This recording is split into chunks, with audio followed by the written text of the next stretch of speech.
you live in New York City, get some education. And I don't want to be like going off on her because I feel bad. I'm sure she's been through it. We were at the same real estate firm and now she's no longer there.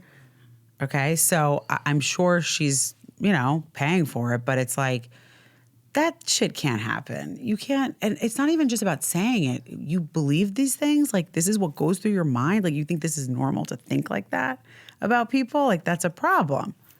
It's a problem. I mean, I think she's not aware because like when she sent this text or whatever to page 6, I mean, that was that's kind of like you still don't get it. Like she's trying to defend herself. Where are her people around her that are helping her understand it? Like somebody needs to be like, you are wrong and you need to take some classes.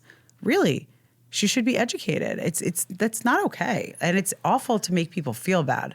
And that's what like really upsets me. Like she's on set with all these people that are basic. And I have heard that she didn't, like there are some of my crew members that would be like, oh, thanks for remembering my name. I'm like, why wouldn't I remember your name? Oh, I worked with like X person for all these years and she never remembered my name. So like that might just be an aloofness or a way of being but you're saying these things about a group of people and it's one group of people. You have to see that you have a prejudice. And if you can't, you should probably get some help and understanding. Yeah, and it's also arrogant. So your crew members have told you that Ramona didn't remember their name. That did happen. They were like, oh my God, you remember my name? It was like day 3 or something. I was like, why wouldn't I remember your name? Like, what's so crazy?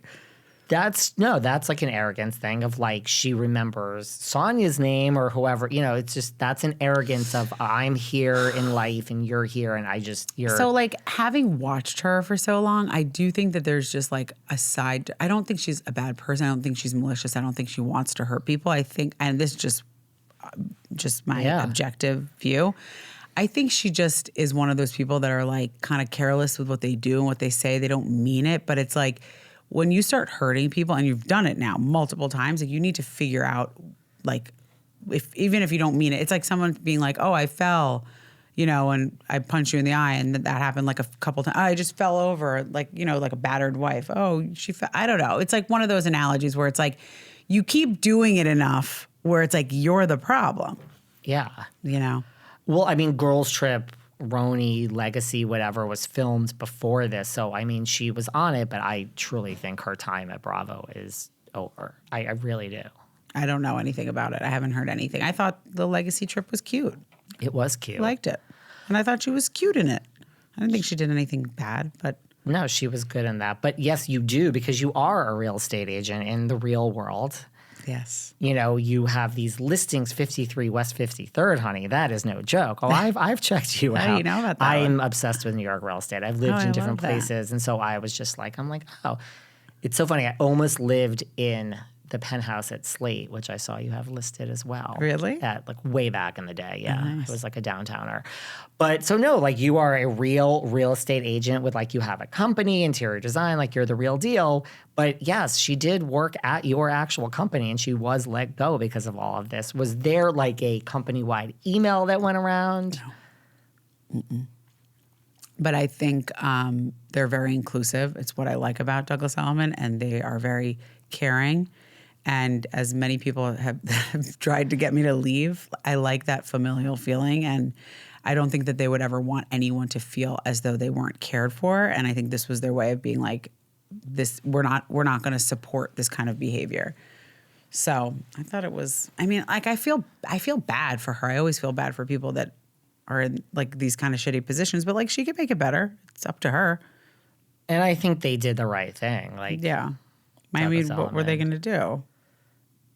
Like let agents feel uncomfortable? No, I mean, you're, like I said, these listings of yours, these are the real deal. But, I'm in New York. I mean, was this any loss? Like, did Ramona sell any real estate? I have no clue. I don't think so. I don't want to throw shade. I just don't know. And I'm really not even, I never saw it. Yeah. Just based on my own. But you know what? It takes a while to ramp that up. It does. Yeah. It does. It takes a minute. It's a hard job. It is, yeah. You have to like really know what you're doing. I could do it in my sleep. You love it. I love it. I keep trying to get away from it. But I like keep going back to I think I'll just always have my license and like I'm actually making a move soon, so you'll hear more about that. But I am. It's in my blood.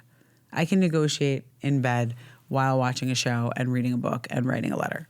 It's so ingrained in me, and it's fun. It's like a game. You just love New York. I mean, I love New York it, real estate. and I love it from start to finish. I love, finding the deal, renovating it, making it worth more. Like, I'm actually dealing with something in the Hamptons. I launched the Eklund Gomes team with them out east, and my clients are looking at 2 houses. One is completely renovated, but very, I think, overpriced. The other one is like, they have to gut it. And I'm like, please make a smart business decision for yourself. Like, do not buy the one it's not going to go up in price. Like, it's kind of safe, but it could go down. And here you are with this like opportunity, this jewel. I'm like, I wish I could do it. I would do it. So it's just like fun for me. I would be like your clients. I would be like, just give me the turnkey. I get it. I've done the work. It's like, what a nightmare. It's a nightmare. It is. It's always a nightmare. Always. What do you love best about Frederick? I mean, you are he's on so his team. Sweet. He's adorable. He's really sweet. Do you ever run into, because she's at Element too, is Kelly Bensimon. She's got a good book of business too. She's good.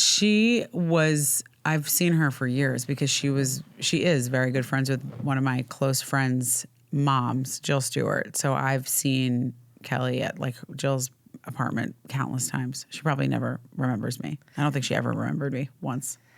Well, sometimes that's Kelly. It's okay. But she's done well at Element. She's, doing the business. She's doing really well. Yeah, good for her. Talk to me about, speaking of real estate, you moved uptown, you were a downtowner. I can relate. Yes. I have lived in the West Village in Chelsea my whole adult life. I now live uptown. I love living uptown. Yeah. Me too. I love it. It's home. I mean, I grew up on the Upper West Side. It's like it's home. I could never live. Like, I swore, like, I would never live above 23rd Street. Me too. For, like, decades, basically, and I will never not live up to. I just moved, but, like, it's my whole life is uptown. Yeah. Yeah, I love it. I do. There's a amazing new, well, it was always kind of there, but, like, I'm noticing single gay community on the Upper West Side. Yeah. It's so fucking cool. It makes me so happy. I'm like, yeah. Oh, God. No, it's great. And there's like a lot of culture up there. I mean, listen, I was in Northwest Tribeca, which was a borderline desolate, right? Which I loved. But there's a coldness, There's like, it lacks that charm because it's all warehousey, which is cool. But after a while, I love like the little streets, and that's what people love about the West Village, Like, I love the Upper West Side brownstones, which is goals for me. Yeah, that's nice. It's goals. I don't care about services in my building. You don't? No, I know. It's weird. There are 2 types of people, and You're the brownstone type. Yeah, I don't care. I'm the total opposite. Yeah. Like, I would never,